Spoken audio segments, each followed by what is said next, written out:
کے علاوہ عبادت کا حقدار کون ہو سکتا ہے؟ وہ اللہ مالک ہے۔ قرآن حکیم کے ایک اور مقام پہ غور کیجئے، وَآتَاكُم مِّن كُلِّ مَا سَأَلْتُمُوهُ،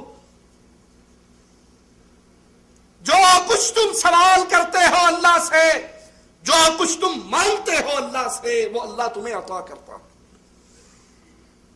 لیکن افسوس، کلمہ گو، کلمے کی طرف نسبت کرنے والے کھاتے اللہ کا ہے، گاتے کسی اور کا ہے۔ یہ آسمان سے بارش نہ برسے، گندم پیدا ہوگی؟ زمین پانی نیچے اتار لے اللہ کے حکم سے، فصلیں اگے گی، ہریالی ہوگی، آپ کے لیے روٹی تیار ہوگی، چاول تیار ہوں گے۔ ایک ذاکر غضنفر توسوی وہ کہتا ہے، میں علی کی روٹی کھا کر علی کو رب کہوں تو شرک کیوں ہو جاتا ہے؟ میں روٹی جو کھا رہا ہوں یہ علی کی روٹی دی ہوئی ہے۔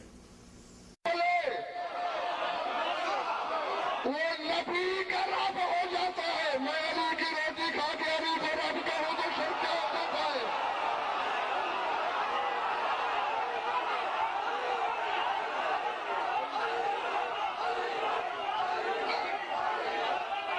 اور اللہ کہتا ہے وہ اللہ ہے جو آسمان سے بارشیں برسا کر، زمین سے انگوریاں اگا کر تمہارے لیے پھلوں کا رزق، چاول کا رزق، روٹی کا رزق، ہر طرح کا رزق پیدا کرتا ہے۔ تم کائنات والے کافر ہو یا مسلمان، روٹی اللہ کی کھاتے، اللہ نے دی۔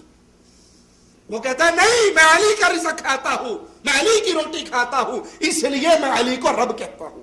انا للہ و انا الیہ